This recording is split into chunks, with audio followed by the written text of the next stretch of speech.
Everyone, how are you guys doing? I'm down here in my laundry room trying to do laundry. Want to tell you what's happening in my life. So yesterday I had trial.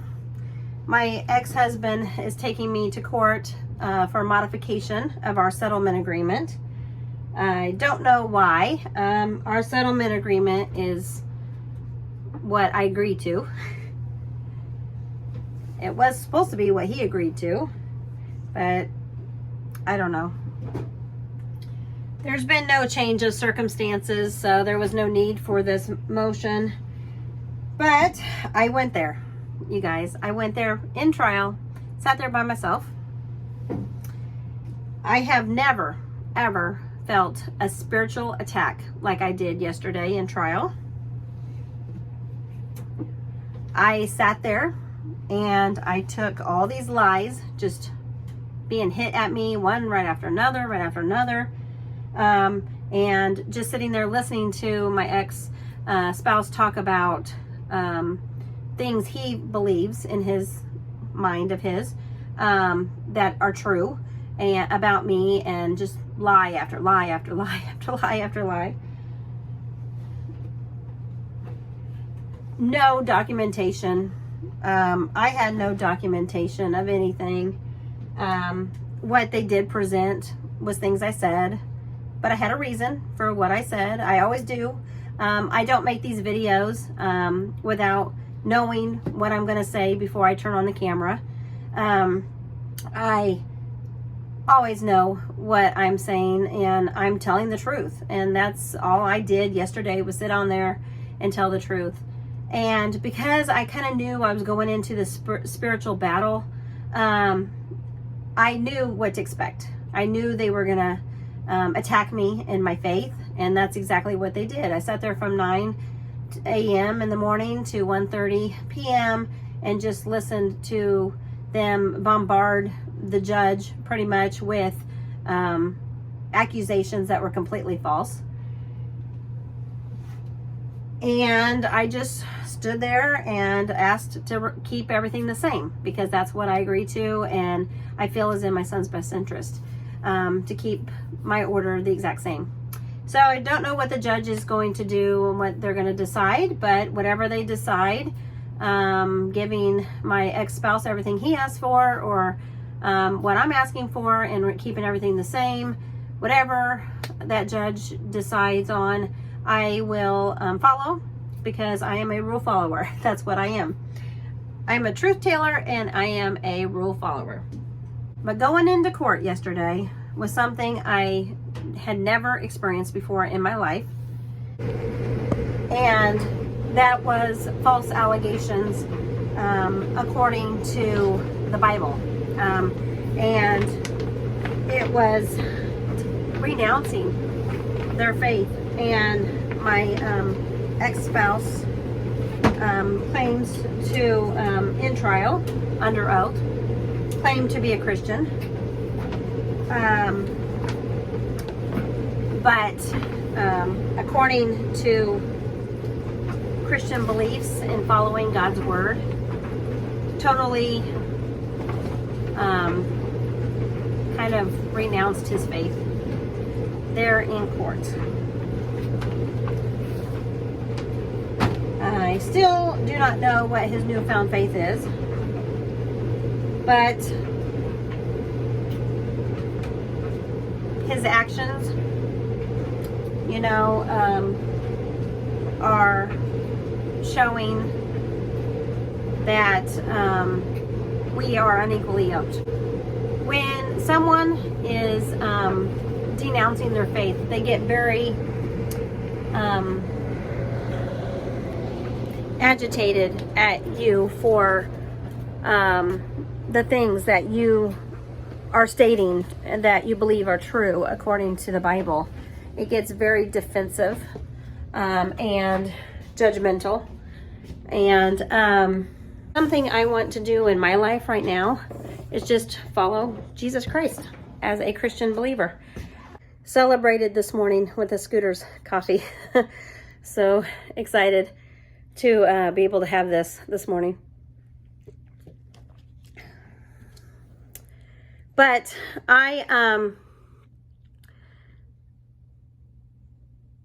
through this journey of this trial, I really feel like God has been speaking to me. I was sitting there praying for my spouse and for the judge and for my spouse's attorney and his family that was sitting there. When I was going through the trial and we were on a recess break, and I was just praying that God would use me. And I can tell you from what has happened in trial and even post-trial already, I feel like I have a calling in my life. The calling is a spiritual calling to speak truth, to be an advocate, to help other single moms. Last night, I had a friend come over, an ex-coworker of mine, to pick up a car that I have, and I am donating it to her and setting an example of my faith. You know, I'm a single mom. I don't have much to give. I don't have much money to give. I don't have much as far as assets to give. And so I do know that, you know, when my ex-spouse is asking for me to do a lot and give him more, I do not have that to give. And I am not going to be able to sustain the lifestyle I have for me and my boys as a single mom if the judge rules in his favor. So I am going to be making out a plan B for me and the boys this weekend, just in case, to clear my mind and be like, if the judge rules this way, this is what my plan is. If the judge rules that way, this is what I'm gonna do. If everything remains the same as what we have in our settlement agreement, I do plan on keep doing what I'm doing. But you guys, these videos and this channel, I know 100% has to do with my witness. And God has called me to this channel. God has called me to turn on the camera on my phone and just start recording and talking to you guys, being honest and faithful. And He wants me to share my journey through my divorce and my singleness with you guys. And God is really, really speaking to me about the things in this life that I need to do for me and my children and to help other people. I have goals for 2024 that are just huge, huge goals for me and my children that all may be changing in the next couple of weeks. But I do have a plan B. So my plan B will still include this journey on Blessed Be the Gift.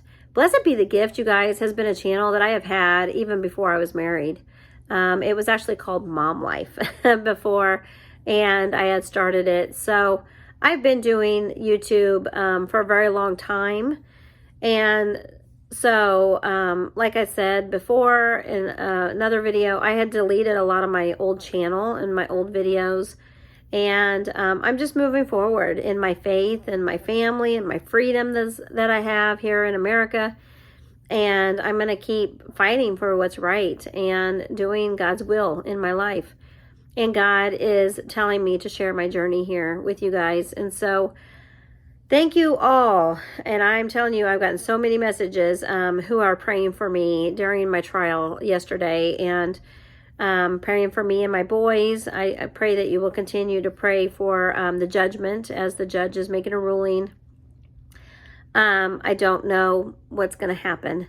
There is a very good chance that moving for me may be forced upon me in the near future, early on in 2024.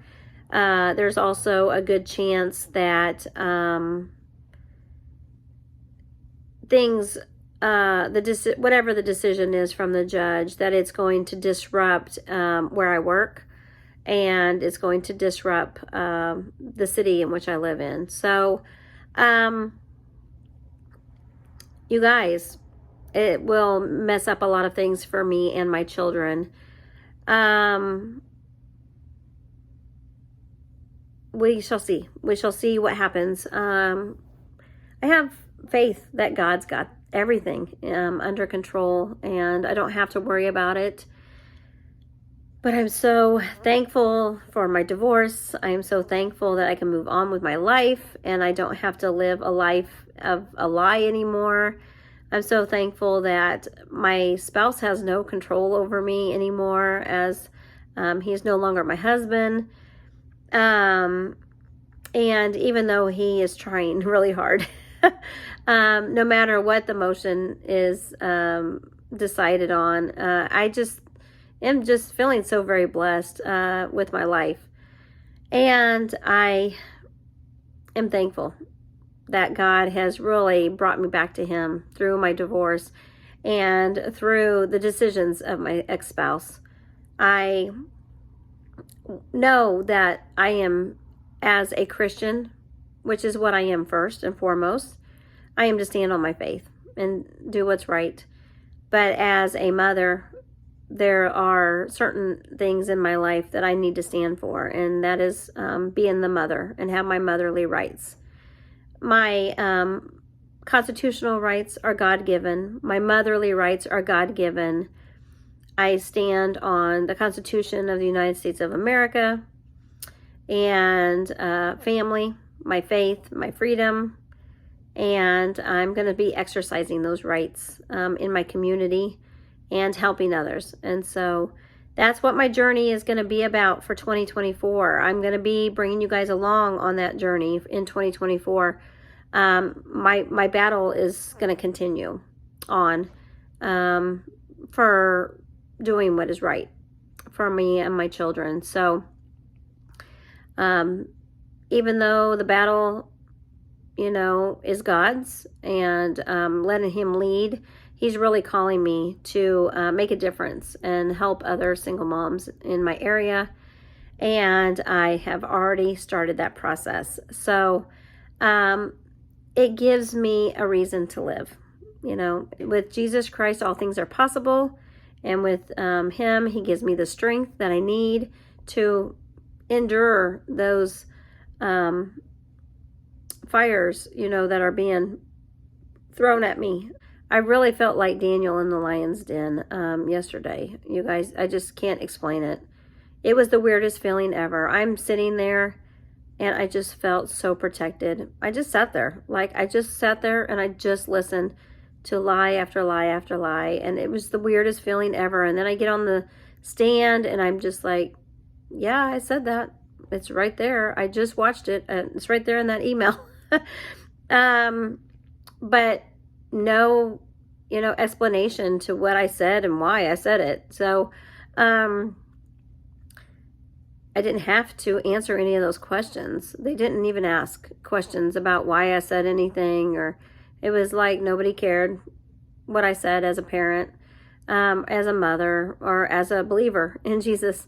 So I am going to stand strong on what God is calling me to do. And there's a lot of aspects to ministry that God is calling me to do. And there may be a mission thing that I want to do sometime soon. So if I do that, I will be bringing you guys along with me. To be honest with you, it's hard for me to want to serve other people or help other people at this time when I am just feeling like I got hit by a mad truck and I'm exhausted and I don't have anything left to give. I'm that tired.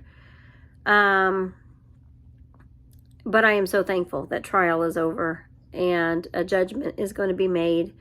And I am very thankful for what I have.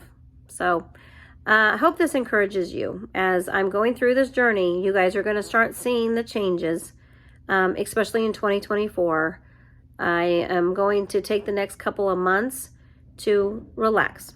I'm going to be spending a lot of time with my family and trying to figure out what I'm going to be doing. But in the next 2 months, over the holidays, I will be making some decisions. And they're going to be pretty big decisions for next year. So stay tuned to see what happens. All right. Talk to you guys later. Bye.